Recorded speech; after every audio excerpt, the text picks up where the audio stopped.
Assalamu alaikum wa rahmatullahi wa barakatuh. Inshallah, you're all well. Today I'm going to talk about something that I find utterly bizarre and wrong. And frankly, stupid. Am I being too vulgar? Yeah, probably. May Allah subhanahu wa ta'ala forgive me. It's people who try and give Islam a reason makeover. Muslims who try to make Islam conform to their idea of what is logical. I'm really trying not to be confrontational, but I just don't know how else to express this feeling. It's just there, churning away. And that term hijab, guess what? It's not in any of these three verses. In fact, it's nowhere in the Quran directly meaning a woman's veil.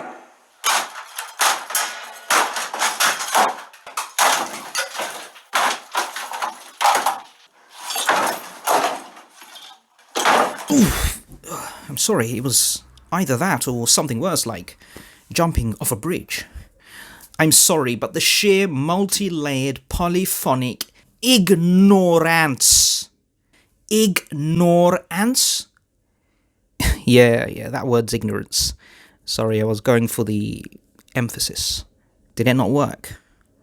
That this mindset betrays just irritates me to my core. I get atheists, okay? They just don't believe. You can torture them all you like.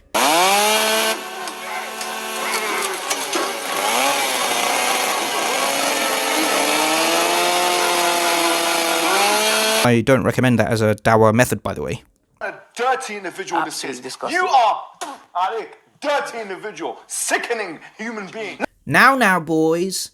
Isa alayhi salam hasn't landed yet, but they will only believe something once it has satisfied the scientific method. La ilaha illallahu Muhammadur Rasulullah. That is not an objective reason. I also get people of other religions. They have their own gods, traditions, loyalties, which are deeply ingrained, and they're basically doing their own thing. Hamanda aka ata raka teda baka sanda ata ambo osa kata rite eke banda ata rike didi ashata. Angelic forces, angelic reinforcement, angelic reinforcement, angelic reinforcement. Pika hata anda ata ora bata rata ande eke manda rasata. In the name of Jesus, hey, mama matarabaka, mama matarabaka. This is what happens when someone runs out of something to say. Chicken tikka masala, pasta, salsa, keema. You're all too stupid, filet burger. To get this, I'm taking all your chicken wings, money, kurta pajama. Agnostics. Yeah, they're kind of confused.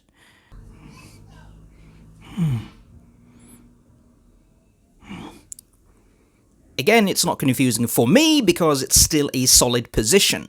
Ex-Muslims, yeah, that's another strange one. What are they? But they've kind of made their mind up to go, haven't they? It's just they can't let go. But in a weird kind of way, if I really squint my brain, like really squint, I can actually see... I can't actually see anything now. You know what I mean. They've been like a Muslim forever, and it's not easy to just... I mean, it's not like you can just...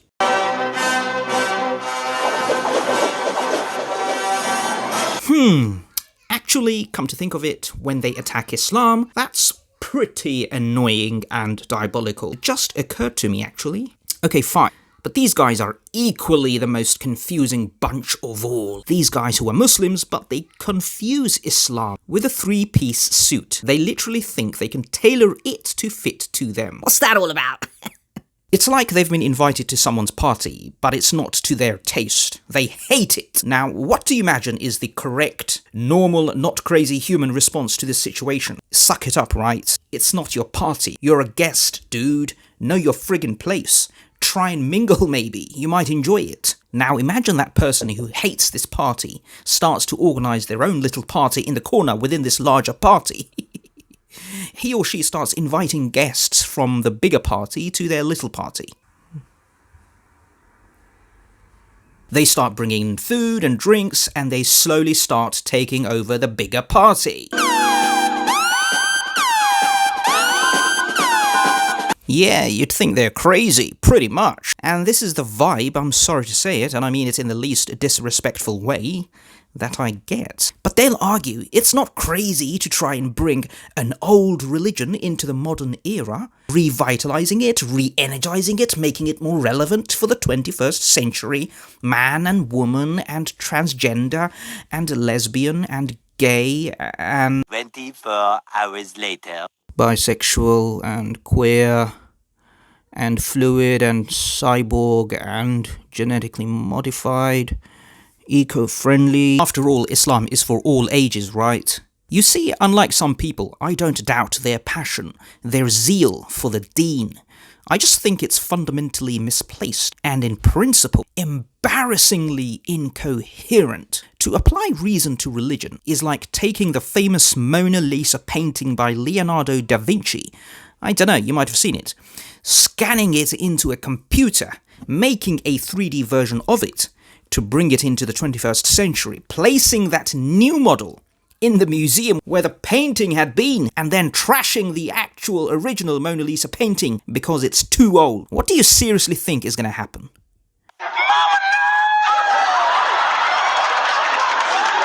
Precisely. Forgive me, but I'm going to be a little flippant here, and it's necessary, I think.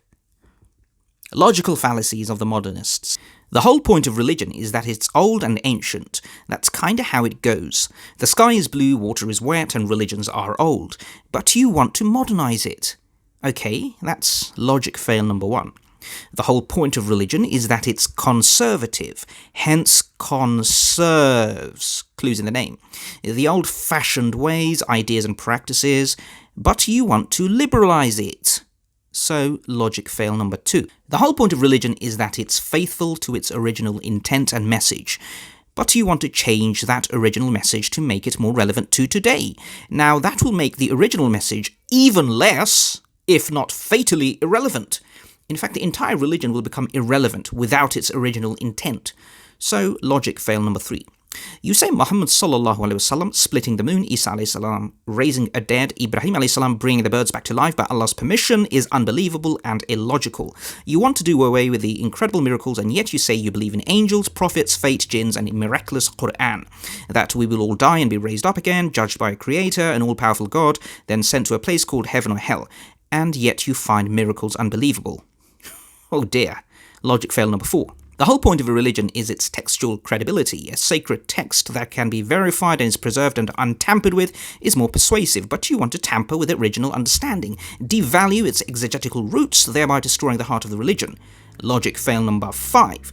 The whole point of religion is that it has miracles. It bridges the physical and the metaphysical dimension. Religions are meant to be clouded in mystique and inexplicability, but you want to apply the 17th century scientific method on an ancient 7th century religion. Religion, as I said, clues in the name, and date. Hello, 7th century. Something that does not obey the scientific method. Weird, dude, just plain epistemologically weird. So logic fail number 6. I think deep down, now this is just an opinion and I could be wrong, Allahu A'lam, I think they don't really accept this religion the way it is, nor trust it for what it offers. There, I said it. I'm kind of shook, man. Will I now be getting fake death threats? It's not commitment, because some of them are rather committed. It's something else. It's not loyalty. They're pretty loyal, I'd say. As I said, it's something else. They can't help it. That's what it is. They can't help who they are. I think that's the crux of it. There's something inside them, deep down, that does not accept Islam on face value. My instinct says it's probably an element of shame or maybe a feeling of embarrassment about this religion. I get it. It's an old religion. There are many things in the religion that may seem out of place in today's world. For example, all those extraordinary miracles for one. That might jar with a modern sensibility. It may seem wholly at odds with the science-dominated world of cause and effect that we live in today. So in a way, it is understandable if certain people do feel embarrassed. It's not right, but we can sort of understand and work on it. So as a consequence, you might develop an irresistible urge to do something about it because you believe you're a good Muslim. I have no doubt you want to be a good Muslim and you believe you are. And you probably can't help but have the outlook that you have, right? You're probably not responsible for it. It's probably something to do with your upbringing. Forgive my presumptuousness, taking an educated guess. It's probably something to do with the way you've been raised and influenced from childhood, which has created inside you this powerful, almost insurmountable sensibility that is heavily, heavily influenced by a post-Enlightenment rationalistic philosophy you've picked up and absorbed from education and the wider culture, wherein the moral compass is highly tainted by the scientific method. Maybe you've been exposed to certain unorthodox views as a child, secular philosophies perhaps, so instinctively, religion gets funneled through this logical and secular worldview. And because it's so a part of your identity and has been for as long as you can remember, it's basically you, right? Let's face it, it's you. So it's not going to be easy to differentiate between you and this toxic influence.